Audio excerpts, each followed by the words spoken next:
I was the first to notice an extra person had joined our group. I counted 6 of us sitting around the campfire, but I knew we had left home with 5. The 6th person had joined us somewhere along the way, but where and when exactly I could not be sure.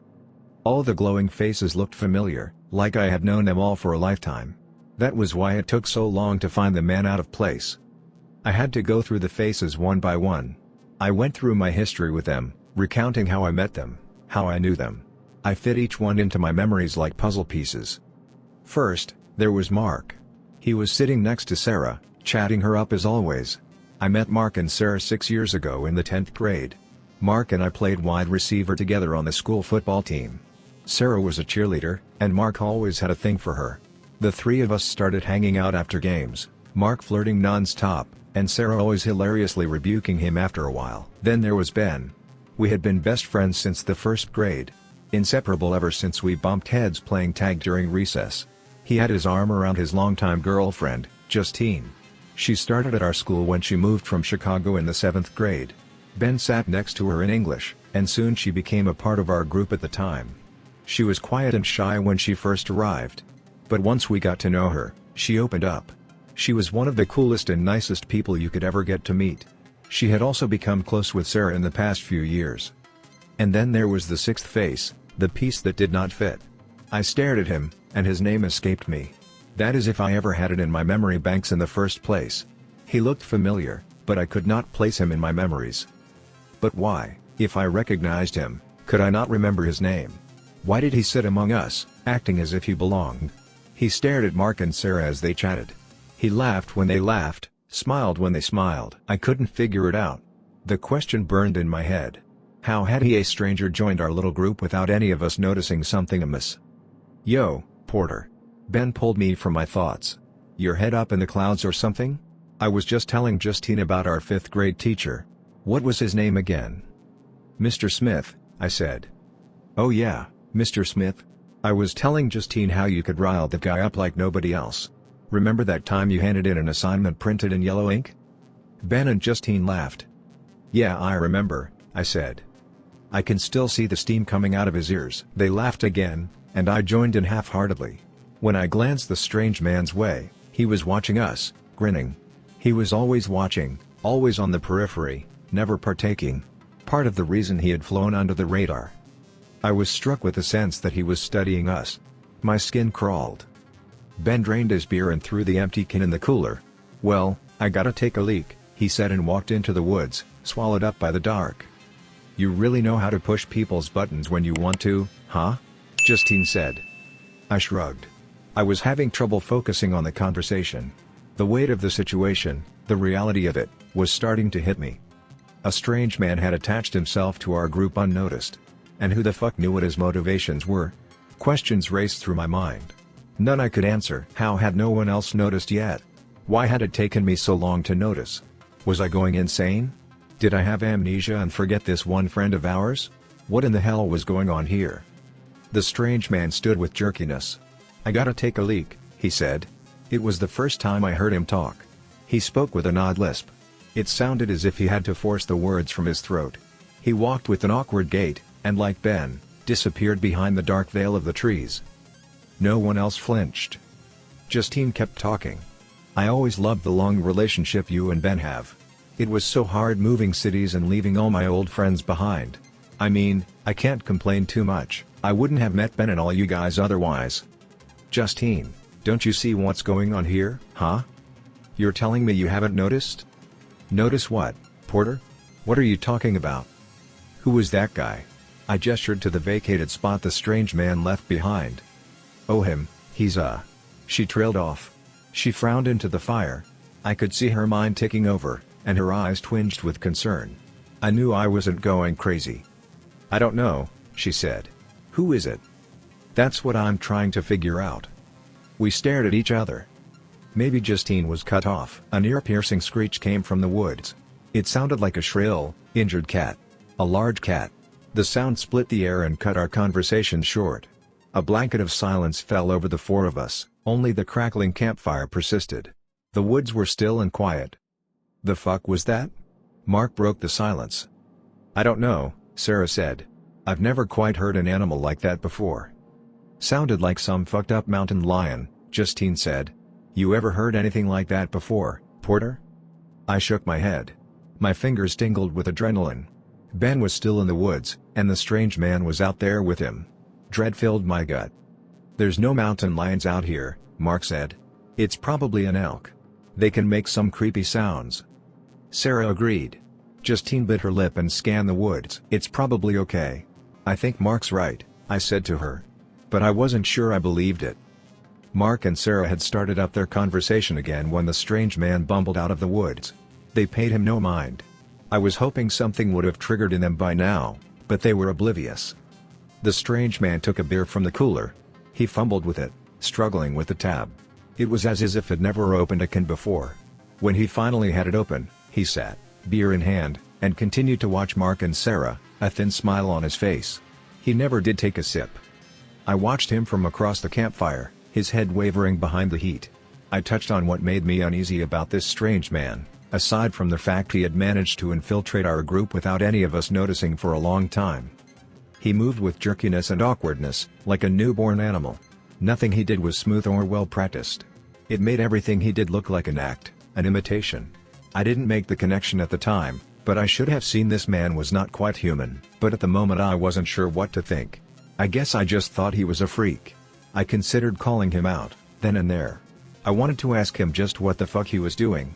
But I'll admit I was scared. I had visions of this guy being some horrific serial killer, and I didn't know how dangerous he was, or if he was armed. I didn't want to push him into doing something drastic that got us all killed. As time went by without any sign of Ben, I became convinced the strange man had done something to him. I watched him plotting, planning, and marking his next target. Anger sprouted from my fear, and I started to see red. I needed to stop him. We used an axe to chop firewood for our campfire, and it was leaning against my seat. This man was dangerous. I was sure of it. I convinced myself I needed to do something before another one of us was next. I clutched at the axe's handle. The smooth wood felt reassuring in my hand. Justine touched my arm. Porter, where's Ben? I'm getting nervous. It's okay, I lied, patting her hand. I'm sure everything is okay.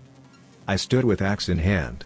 I'm going to get some more firewood, I announced more awkwardly than I hoped. Okay dude, Mark said. Porter? Justine's voice wavered. Speaking up was a mistake. I had drawn the attention of the strange man. I walked past him, trying to act as nonchalant as possible, but I was never a good actor. He watched me the whole way. He maintained his glare as I reached the perimeter of the woods, and as he looked back, his head rotated around an unnatural distance. That was enough to chill my spine. I was hoping he would turn around, to look away and give me an opening. But he never did. I'm not exactly sure what happened next. I never saw him stand up and walk over to me. I never even saw him move a single muscle. But in an instant, he was standing in front of me, inches away from my face. It was as if he teleported. A metallic smell stung my nose. The strange man stunk of blood and copper. The axe trembled in my hand. Any thought of actually using it fled my mind. I locked into place, my skin covered in goosebumps. Power radiated off him. He spoke to me. Get some firewood, he said in his forced tone, and he smiled wide. At that moment, Ben emerged from the woods. Ben! Justine cried. Jesus, Ben said as Justine squeezed him. Did you guys hear that cat thing? We think it was an elk, Mark said. Where were you? Why did you take so long? Justine asked. I guess I wandered too far off and I lost sight of the campfire. Took me a bit to find my way back. For a second I thought I was going to have to freeze my ass off out there alone tonight. The relief washed over my body like a wave, crashing into my muscles. I felt each one relax. At least Ben was safe. I looked for the strange man, but he was gone. He somehow slinked away while I was distracted. He was good at going undetected when he wanted to. My thoughts turned to getting out of there. Even though Ben was unharmed, that guy was still trouble. I started back towards the group and caught the middle of their conversation. I don't know actually. Yeah, who was that guy? Ben said. I thought he was with you guys, Sarah said. Yeah, isn't he your friend? Mark added. I thought he drove over with you three. No, Ben said. I don't know who he is. The panic spread over everyone's faces. They were finally feeling what I was feeling.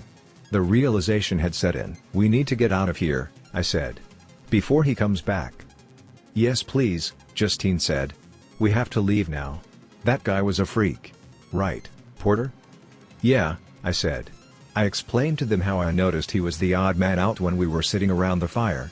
I explained the odd behavior, and they all agreed the guy was strange and possibly dangerous. None of us could pinpoint exactly when he had joined the group.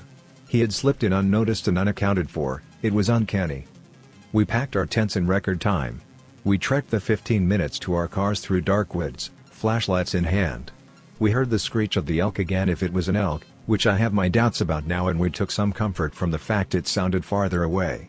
Even so, we picked up our pace for the final stretch of the walk. I felt like I could finally relax behind the wheel and locked doors of my SUV. Justine and Ben sat in the back, while Mark and Sarah followed behind in Mark's beaten-up Ford Laser. We were heading out of the woodland and were planning to shack up in a motel for the night, before heading home in the morning. I thought we were free and clear. We wound our way around the dark roads that snaked through woods. I let a smile open up my face when we finally reached the exit road. It was a narrow straight stretch of asphalt that split through the last few miles of woodland. I pressed on the accelerator. I couldn't wait to get the hell out of there, and I think Mark was feeling the same way, because he sat close on my rear bumper. I remember thinking, at least we'll have a strange tale to tell after all this. I didn't think it was about to turn into a horror story. The trees and the dashed lines on the road blurred past us. My headlights reached out for the seemingly endless road, and my speedometer needled its way towards 100 miles per hour. I don't know what possessed me to go that fast, and I wish Mark didn't follow my lead. It was a mistake. The strange man appeared from behind a tree. He walked into the middle of my lane. I slammed the brakes. It was too late. The next sequence of events happened so fast it plays like a slideshow in my mind. The tires screeched, and there was a smell of burning rubber. The strange man folded over my bonnet and got sent flying down the road. He skated across the pavement on his back, moving with such speed it looked as if he was gliding on ice. More tire screeching. Mark flew past in the opposite lane, fishtailing. He fought it, and for a moment I thought he had it saved. But the car hooked right into the trees. The sickening sound of crunching metal reverberated in the air. Mark's car slammed into a tree, driver's side first, sending fragments of glass and metal flying. The car bounded off one tree and into another. The front passenger side impacted this time. The front light exploded, and the passenger side cavity caved in, sending a wheel bounding into the woods. The crumpled heap of a car came to a rest. Justine was the first out the door, crying out Sarah's name. Ben went after her, and I followed after him. Everything felt surreal. A shock coursed through my body. It was as if I was watching through a screen. I floated over the asphalt as Justine and Ben sprinted towards the steaming wreckage. The crash scene dimly lit by my SUV's one remaining headlight. There are two screams I'll never forget. They imprinted themselves on my brain, and I'll hear their echoes at night forever. If I happen to get Alzheimer's later in life, I know the last thing to go will be these screams. The first one I heard when I was 13. It came from my mother. It flooded the house, splashing off the walls. I ran out of my room to see her crumpled at the front door, with two police officers standing by. They had notified her that her eldest son, my brother, had died. The second came from Justine when she saw what was waiting for us in that Ford Laser. Mark was unrecognizable. He was a shattered mess of bone, skin, and blood, melded and intertwined with the crumpled steel. Sarah was blinking slowly, her breathing labored. Her one arm shattered, broken in too many places to count. Her legs crushed at knees from the front of the car, which crumpled back into her leg space. Her legs would have been flat, if I could see them. Justine turned away and fell to her knees, face buried in her hands, shoulders heaving. Ben tried to comfort her, but he had to turn away and throw up off the side of the road. I pulled out my phone and struggled to dial 911. With my fingers shaking, I kept pressing the wrong numbers. My voice was small and distant as I explained what happened to the operator. She told me to stay on the line, but as I looked down the road, I dropped my phone. The strange man was standing there. His grin reached from ear to ear, showing a grandstand of teeth. His shoulders shrugged up and down as if he was laughing. In fact, the fucker was laughing. If I were not in shock, I would have gone after him right then and there. I would have torn his heart if he is one right from its chest. But all I could do was stare, mouth agape, struggling to keep the tears behind my eyes. The strange man started for the woods. I watched him go, and I watched him change. I saw it. I know I did. This was no illusion. No trick of the mind. This was real. I saw him shapeshift. I saw its true form. We were not dealing with something human that night. After countless hours of research, I believe I saw what others have called the goat man. Its horns stuck out unevenly from its head. Its grinning snout bared rows of sharp teeth. And walking upright, like a man with an awkward gait, it vanished into the shrouded woods. It has been 8 months since that night. I've only seen my friends a handful of times since then. Our relationships have shattered and are left in ruin. All we are now to each other is a stark reminder of that night. Mark is dead. Sarah survived, but is a triple amputee. Justine and Ben broke up. And here I am, rugged with a scraggly beard and uncut hair after spending every sleepless night researching the monstrosity I saw that night, the goat man. I'm going back to those woods. So help me God, I'm going back. I'm coming for the goat man. And I'm not stopping until one of us is dead.